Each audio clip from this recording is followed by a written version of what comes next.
So, this is the podcast of the American Diversity Report.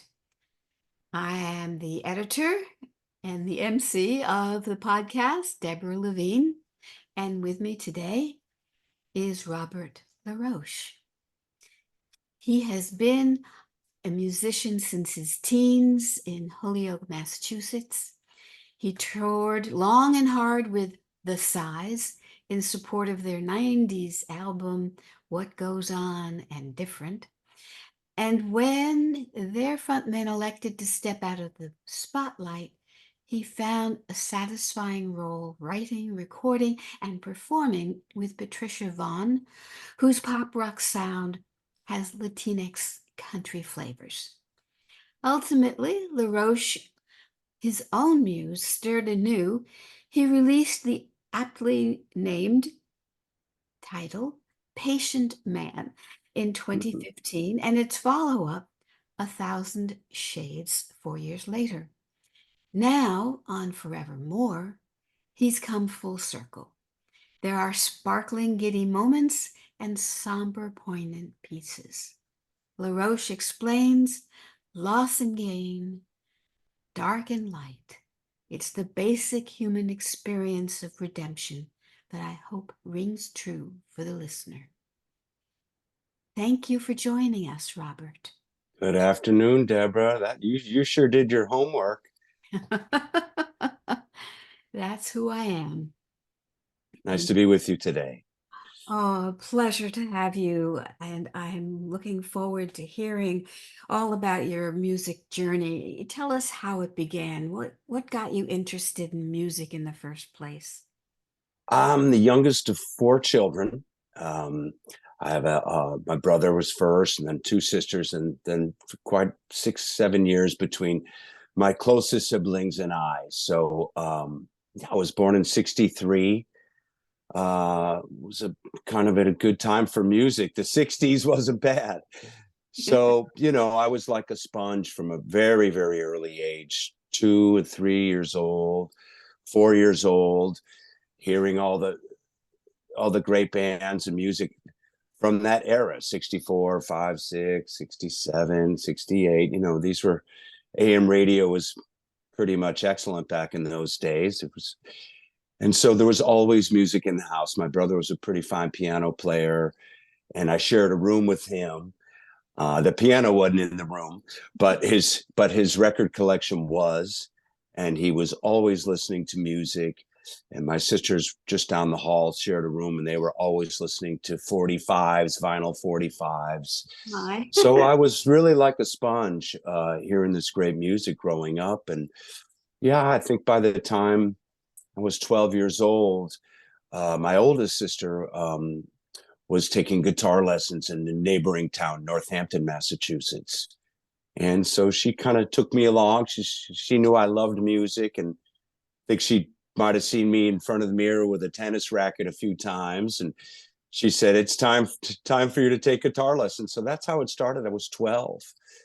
And I didn't last two. She kept on with the lessons, and I don't know if I just didn't have the attention span or didn't want to listen to the teacher, but I kind of decided after a few lessons that I'm going to teach myself.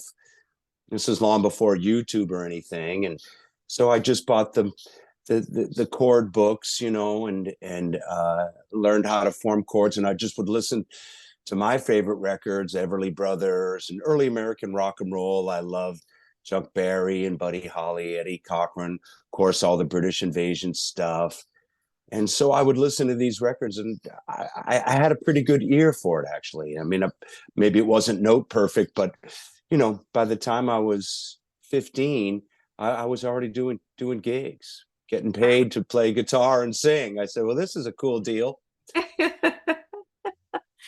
So what were some of the early things that you played and sang? Well, early on, I had a partner from my hometown of Holyoke, Massachusetts. Great guy, still a great guy. His name is Michael Jakowski. Lovely man. And he came from a musical family too. And he had a beautiful high voice. And so we were both heavily influenced by the Everly Brothers. So in those days, we weren't doing original material. We were doing any kind of talent shows, state fairs. Oddly enough, we did a lot of weddings and funerals in the church, and we'd be way high up behind the people where the organist was, and no microphones or anything. I think it sounded pretty good, and so yeah, we would do like, for weddings, we do "Let It Be Me" by the Everly Brothers, "Devoted to You" by the Everly Brothers, of course, the wedding song. um, and that kind of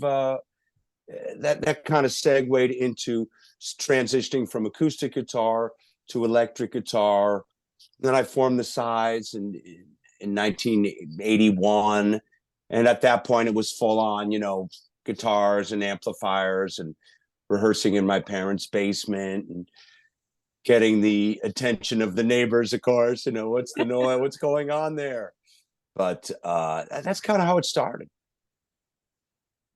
How did you come up with the name, The Size? You know, um, I think I came up with it. We wanted to release a single of a vinyl 45. And we were trying to think of a name for a record label, like an obviously independent record label. And we came up with, we were like Sigh of Relief Records, and like, nah, that's too long. So we just made it Relief Records. This was like a thought we had in our heads before we played any shows. We're going to release a single. So whoops, sorry about that. So Relief Records it was, and the sigh of relief. So we just shortened it to the Size, SIGHS, and we started doing gigs in, I think, like the spring or summer of '81, and yeah, it wasn't too long after that we were playing clubs already. I mean, I was 17 or 18. I was the oldest, imagine. So the drummer was going to height, I think he was 15 years old. And there was a lot of colleges in Western Mass where I'm from: Smith College, Mount Holyoke, Amherst College, and on and on. There's a lot of schools there. So we had a lot of work. We had a lot of gigs. Wonderful. Eventually we did do the single, and it was on Relief Records, a song called "She's Not the Girl I Used to Know." It's funny because I don't even think I have a copy, but you can buy it now on eBay or something for, I think it's $200, just crazy. And I don't think that's an indication of how good it was. I think that's more of an indication of how few copies were pressed, and it's not easy to find, but kind of funny. But so we got a lot of attention in the area. In that immediate sort of region of Western Mass, and the college radio playing that single, "She's Not the Girl I Used to Know."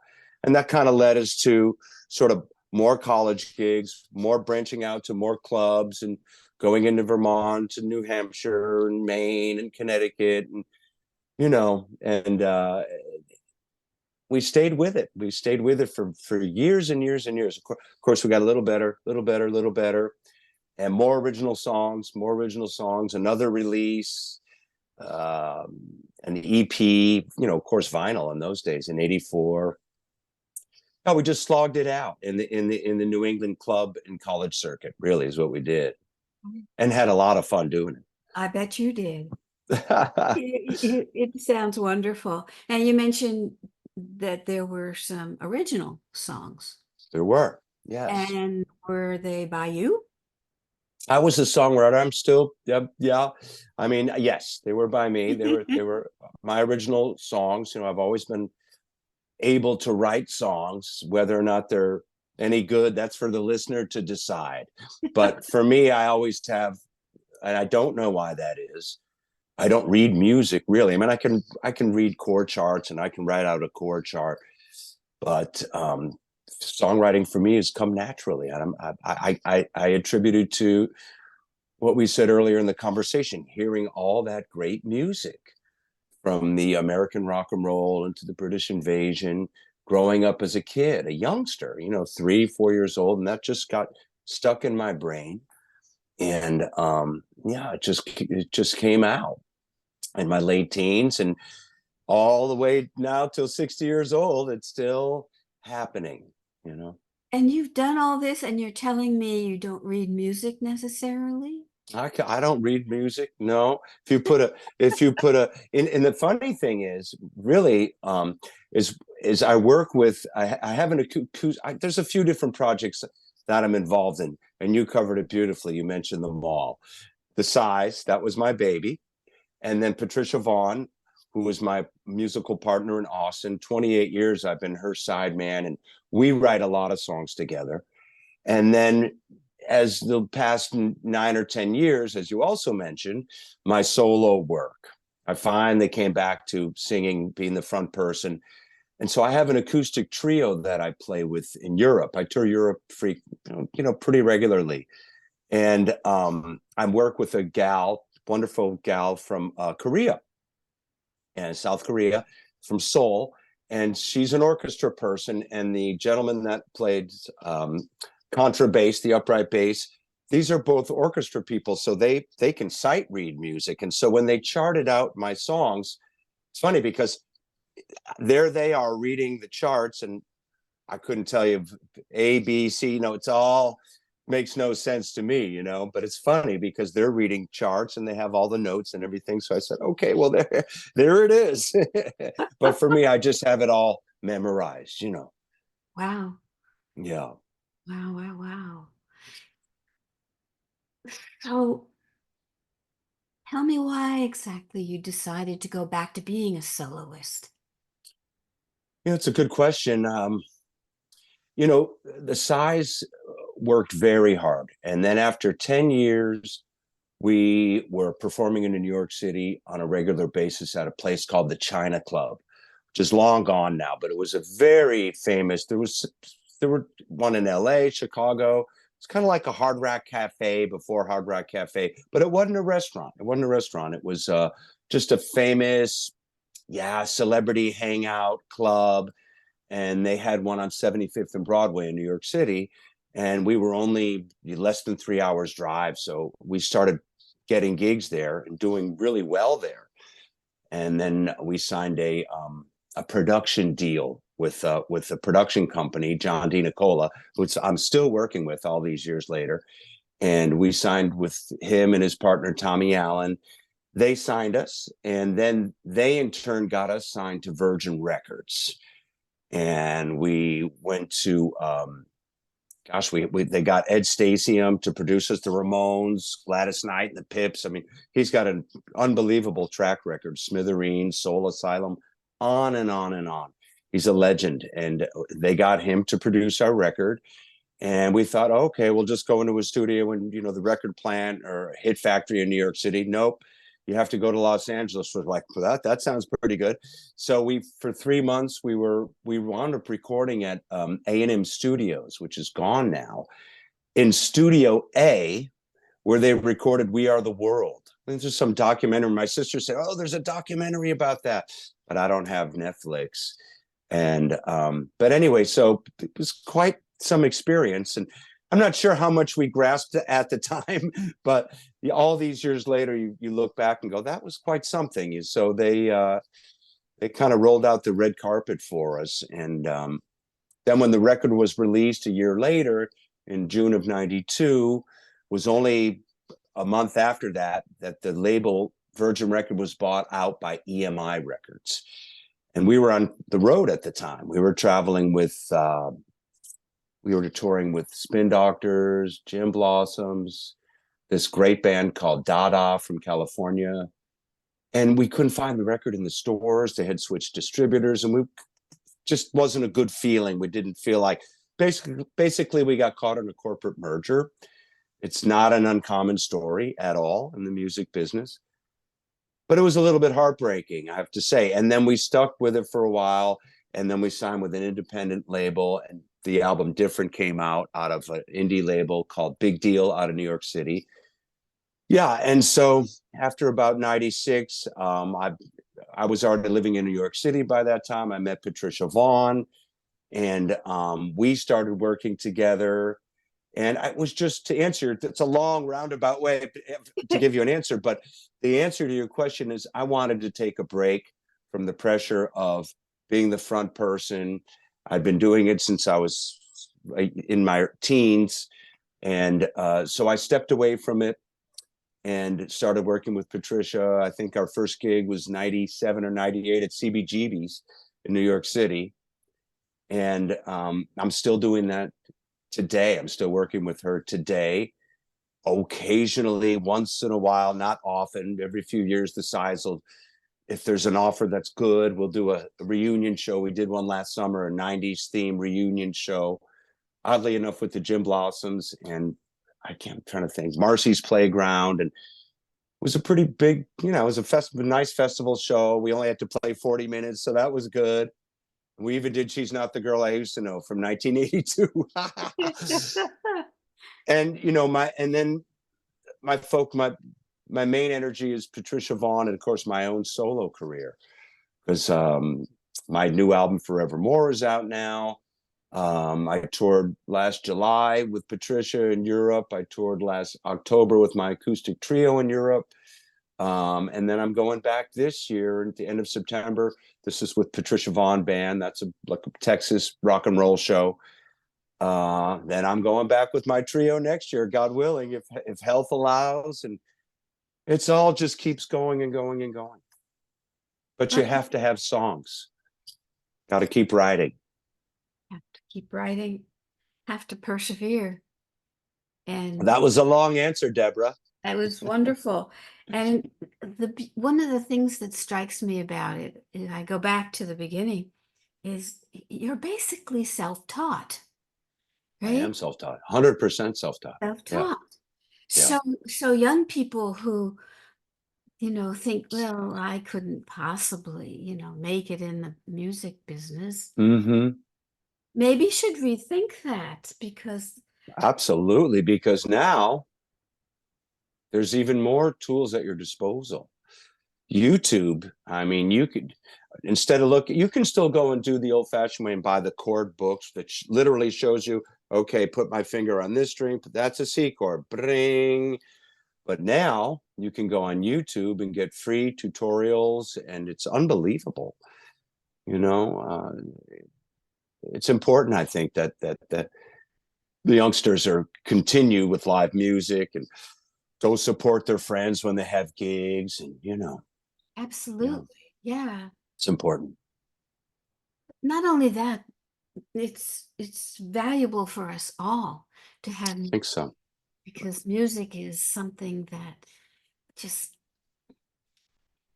goes deep inside you, and you can communicate with people through music in ways that Absolutely. conversation may not. And I think that's that's what absolutely right. I think that's absolutely right. It kind of changes the way you feel, even if it's just temporarily, and even if it's an hour show. And like you said, you're it's kind of a communal experience because the other people that are there for a reason, right? If they didn't like it, they can get up and just go away. So they're also experiencing, everyone's getting the same experience simultaneously. So no matter what any beliefs or anything that could be potentially controversial, that goes away while yeah. the music's happening. So while you're up on stage, when you look Mm-hmm. into the audience and Yeah. you see them resonating to what you're doing, Yeah. what does it look like? Well, I mean, for me, I don't know if I don't think my facial expressions change, but in my head, I'm thinking, this is working, this is working, this is working. And of course, that's a good thing because it gives you confidence while you're doing it. And then, your heart is kind of full. And then you can kind of, a situation like that, you can kind of be a little bit playful with the audience, maybe take a little longer in between songs, telling stories, and maybe even some point be a little bit silly, as I am a little bit silly. And so and not every night is like that. If if the audience is polite but not necessarily enthusiastic, then you maybe segue the songs a little bit more, keep the evening moving. Mm-hmm. But you can kind of tell in the first 10 minutes how it's going to go. You can kind of feel it. And actually, I would say the majority of the time it's going very well, you know. I bet it is. Sure, sure, because people want to be entertained and they want to be there. They're rooting for you before you, as soon as you walk out there, before you even say hello or playing a note, they want it, they want to like it. That's why they're there. That's why they bought a ticket, you know. Sure. Otherwise, everyone would be on the guest list and the bands wouldn't get paid, you know. So by them being there, they're supporting live performance art. And we need that more than ever. I'm all in on that. So, what kind of advice would you give to a young person contemplating a career in music? That's a good question. I mean, the first thing I would say is keep your hopes high and your expectations low. That doesn't mean you don't give 100%, but you gotta go. In my opinion, it's just my opinion. Doesn't mean I'm right or wrong. It's just my opinion. But if you're going to pursue a career in music, go into it for the right reasons, because you have something to say in your songs. Write original material, so important. Work up a 45-minute set, you know, of your own songs. Yeah, okay. Every young band starts off doing covers. We were doing Ramones and the Stones and the Who and all of this stuff when we first started, when the Size first started. But concentrate on original material. Take little baby steps. Always remember that every single person that you're dealing with, uh, you treat them with respect. You treat them the way you want to be treated. If there's 10 people and you're playing in a nightclub for 10 people, it's the bartender, a couple of cocktail waitresses, and 6 or 7 or 8 members. Don't put a scowl on your face. Don't be like, this sucks. Uh-uh. Go out there and give the best show you ever got for the 6, 7, 8 people that are there. And here's a good thing that I was taught at a young age is tip well. Tip the bartenders, tip the waitresses, especially on a slow night, you know, because all you're doing is investing in yourself. You know what I mean? Treat the people, because anytime you go to, let's say you're playing a cultural center or a bar, a nightclub, whatever it is, any person you come in contact with, could be someone helping on the stage, could be someone help selling your CDs. It could be the person doing the sound. Remember, the sound person is as important as a band member. That you want to be really nice to your sound person, and so just give off good energy if possible. And of course, sometimes there's frustration. You might be playing, and the monitor's like squeak, you know, and your first instinct is to maybe say a curse word, son of a, you know, and but that's not the way to go. You know, you learn to just point to your voice to the monitor man. This means bring my voice down because it's too loud. You learn sign language, but just try and exude positive energy as best you can, and you'll be surprised how much you get back. You know. The other thing I would say is, you know, I can speak without going into a great deal from personal experience. Don't abuse drugs and alcohol. This is really a big one, and I did do that for decades and decades. I've been in a 12-step recovery program for quite some time, and yeah, if I had a chance to do it over again, of course I would, but I don't get a do-over. I'm sober today, and so if possible, because you're going to be in situations, you're playing in bars, people are going to say, bringing up shots of whiskey and this and that, and who knows what substances. And hey, look, you know, when you're 19 or 20 or 21, you feel invincible. But that's all. Without getting on a soapbox, we're all different. Some of us are predisposed. I feel like I was predisposed for addiction. But all I can say is, if you're getting involved in the music business, keep in mind you're around alcohol, you're around substances all the time, and you don't need to say yes to every offer. Wow, that's quite a story. I love it. It's a true story, Deborah. Hmm. I bet it is. I'm sure that people listening to this amazed. I mean, you've been doing this for most of your life, and Professionally for 45 years. Yeah. yeah. Professional meaning I sing, play, you give me money. That's what constitutes professional. Doesn't have to be a lot of money, but a transaction. Your transaction. Fair Yeah. enough. Fair enough. Yeah. Is there anything you'd like to add that we haven't talked about yet? Well, I have a new 10-song CD. It's called Forevermore, and it's on the OMAD Records, OMAD. It stands for Ordinary Madness. And it's on OMAD Records out of New York City and omadrecords.com.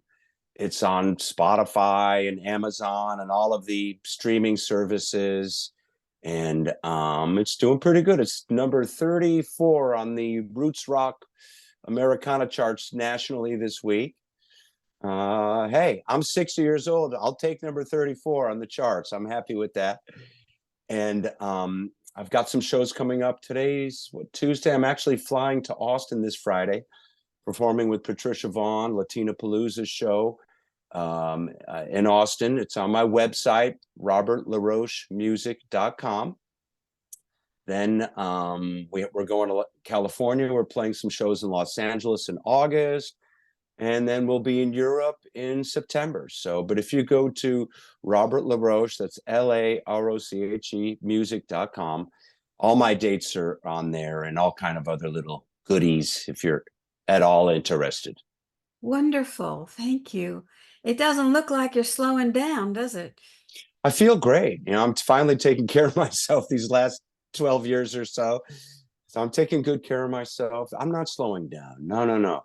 There's still a lot of music to be played, songs to be written, and temptation to be refused. Oh, I love it. And on that note, thank you so much for being part of this. And audience, I think you have some homework to do. Big thanks to you, Deborah. Thank you.